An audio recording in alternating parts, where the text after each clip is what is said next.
هل أتاك حديث الغاشية وجوه يومئذ خاشعة عاملة ناصبة تصلى نارا حامية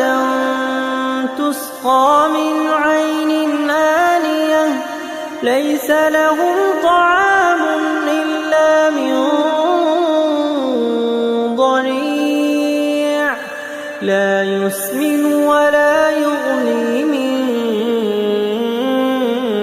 جوع وجوه يومئذ ناعمة لسعيها راضية في جنة عالية لا تسمع فيها لاغية فيها عين جارية فيها سرر مرفوعة وأكواب موضوعة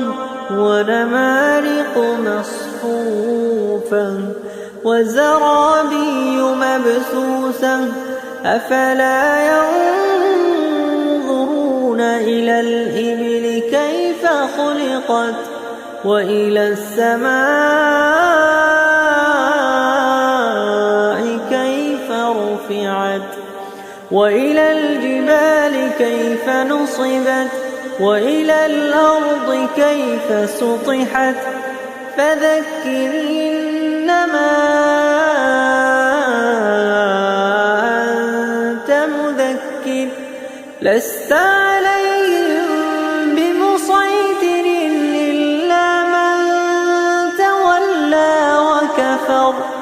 فيعذبه الله العذاب الأكبر